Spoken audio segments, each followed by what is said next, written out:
So their eyes are fixed. They need to move their whole head. There's some other consequences for having eyes like this. Do their eyes bulge out like this? No, they have to go inside the skull. So in my skull, what's in place of where these eyes would go?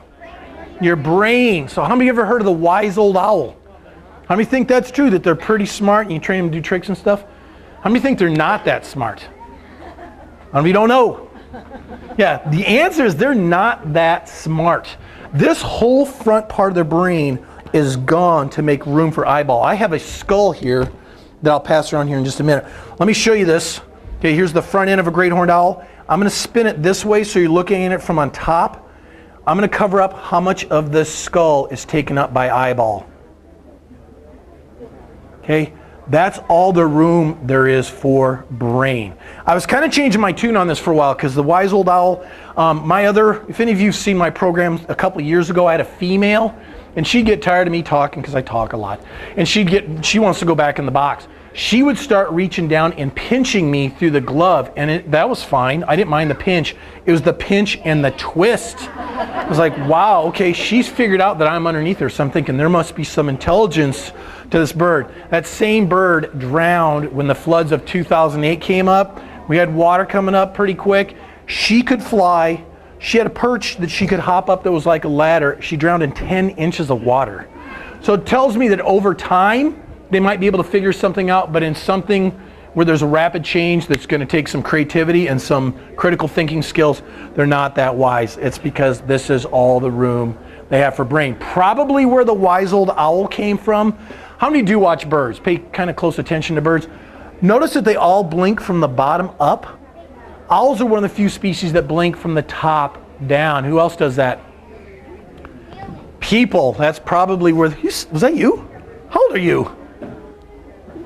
Nice job. Yeah, he nailed that. That's probably where the wise old owl came from. So I'm going to pass this around. There's a lot of people in here, so I would like you to get a good long look at this. Don't sit there and just truly contemplate the meaning and just check everything out. But I'm going to pass this around. If you're like, disgusting, that's a skull, okay, it's going to be in a box. So if you do not feel like touching it, you can pass the box. Just know that the skull is not attached to the box. So we'll just start right up here and just zoom it around. Make sure everyone gets a chance to see it. So one of your 5 senses is up here as well. Anybody know which one's right here in the front of your brain? Your sense of smell. Okay, so owls, we believe that they don't have a sense of smell, and there's good evidence of that.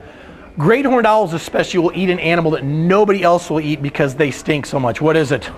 Skunks. Okay, skunks are perfect size for a meal. You can go out and eat 7 mice, or you can just kill 1 skunk. If you can't smell, do you care if you get sprayed?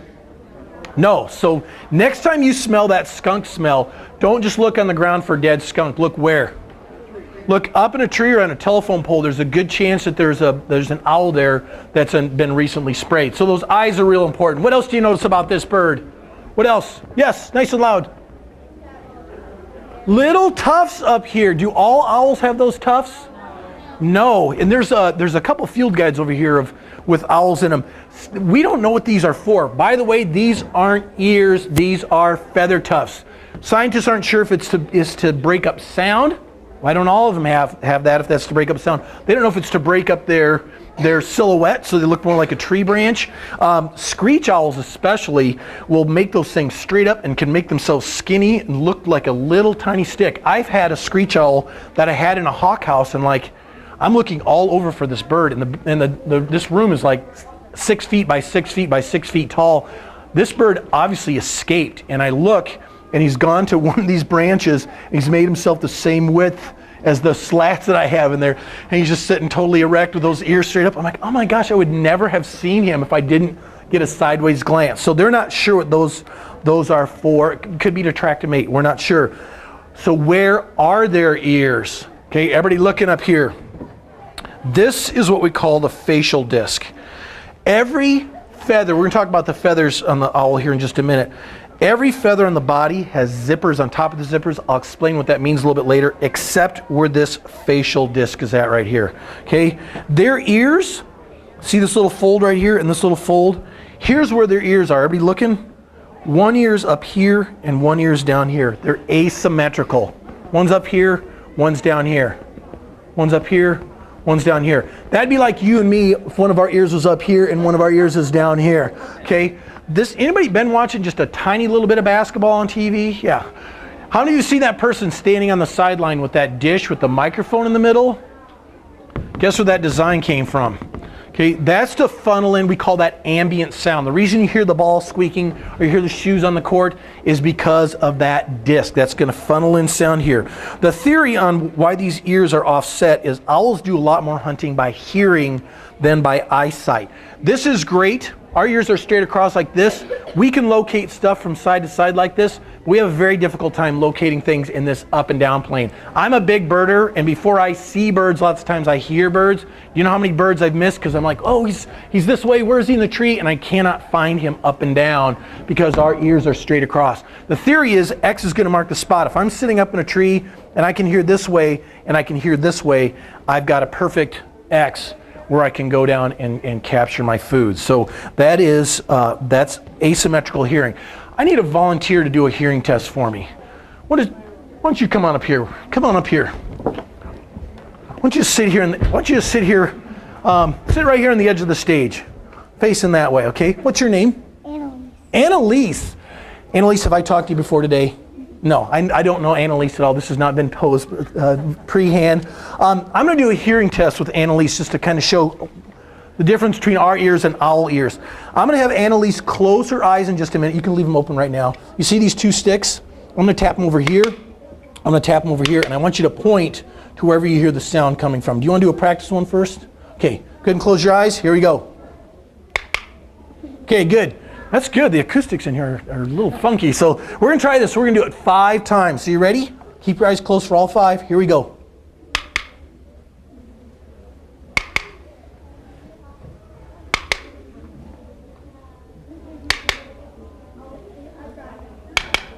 How'd you do?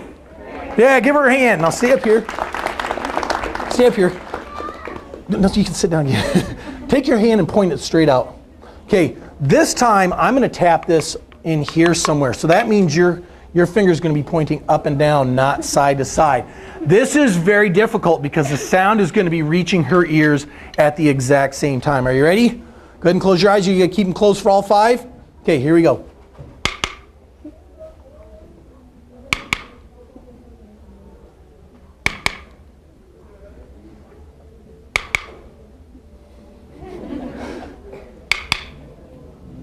I'll give her 2 out of 5. Give her a nice hand. Annalise, you did great.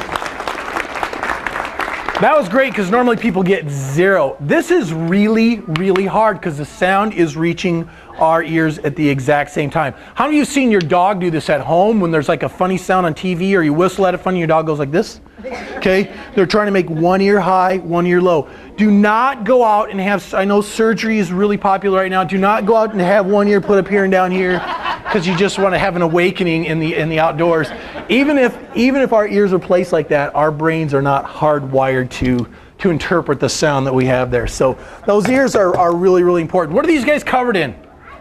Feathers. Yeah, this is not a mammal, this is a bird. Feathers are an amazing, amazing adaptation. How many of you have done this before? How many of you have taken a feather and unzipped it and then zipped it back up? Try it. Next time you do that, look at it underneath a microscope, or not a little hand lens. You can see the details of those little zippers on there. You have this long shaft here, you got these quills that come off here, and these zippers give this thing its composition. We've already talked about how many of you have heard that owls are silent flyers. How many think that's true? How many think that's false? How many of you are listening to the inflection of my voice for the answer? Yeah. No, the answer is they are silent flyers, and that's because they have those zippers on top of their zippers. Here's a wing from a great horned owl. Here's 2 feathers from a Canada goose. You see how shiny these are? How fuzzy these are? I'll pass a couple feathers around here, but see how shiny these are? How fuzzy? Okay, I can hear this, no problem. This you're not going to hear, even with the entire wing moving. Can you feel that breeze? I mean, that is moving a great deal of air there. you're going to hear this go across. How many of you have heard a goose flying over, not honking, but you hear that? That's that air going over that front of that wing. Those zippers on top of their zippers are going to make that wing silent. Now everybody go like this. Everybody feel your eyelash. On the first 5 flight feathers, that's tricky. Try that 5 times. They have this eyelash-shaped modified feather along here so that when the air goes over that, it breaks up the sound. There used to be some argument that it was so they could sneak up on their prey. Probably doesn't hurt. But if you are using your ears as much as owls do, and you locate this thing and then whoosh, the whole time down there you're making all this noise, you're going to miss your prey. So this allows them probably to continue to hear as they're flying down to catch their food. There's a place over at Saylorville I like to hang out. Usually in the wintertime, somebody will report like the one Thayer's gull or something. So I'm out there trying to look for it. And first time I was over there, it was right at sunset. If you're ever out there, it's a great place to be. And I'm sitting there, and all of a sudden I hear this. Shoo, shoo, shoo, shoo, shoo. I'm like, what? Is somebody shooting arrows? What would make that sound? I'm like, something is whizzing right over my head. And I don't see anything. See a few ducks, and I finally figured out it's those diving ducks. That's the sound going over that front end of their wings. They're going out from below the spillway, feeding there all day, going out to the main pool to spend the night so that they're nice and safe. Okay, that's that air going over that front of that wing. Here's from a red-tailed hawk. I want you to notice how shiny it is, and it doesn't have that eyelash shape. This is from a barred owl. I want you to see how fuzzy it is, how it does have that eyelash shape. Again, a couple other things. How do these birds kill their food? They swoop down. Yeah, good job. What do they grab them with? Their talons. Yes, they use sharp talons. I was doing the program over at Marshalltown with a mixed age group of kids, and I said, somebody said a claw, and I said, what's that big word that begins with this letter T? And there was this first grader, and he just knew a ton of stuff about owls. And I said, and his hand just went up, and I said, what is it? And he said, toes. Close enough for first grade. Talons. Anybody feeling strong here? Who's feeling especially strong? Can you catch this? Take that between your thumb and your index and just crush it. Just crush that ball. Can you get the inside to touch?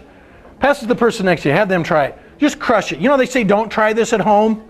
Okay, try this at home and not just with a tennis ball. Yeah, try it. Try this with your bathroom scale. When you and I squeeze, we squeeze about 20 pounds of pressure per square inch. A great horned owl can squeeze 5 times that amount. So what are we talking about? 100 pounds of pressure per square inch. Why does this small bird need that kind of crushing power? What's it going to need it for? Killing its prey. Kill its prey. Yep. It's going to go through the skull. It's not going to try and find the heart. It's not going to try and poke holes in the lungs. It's going to go through the skull because what's underneath the skull? Your brains. How many of you ever heard the sayings, no brains, no headaches? Anybody heard that before? You know where that came from?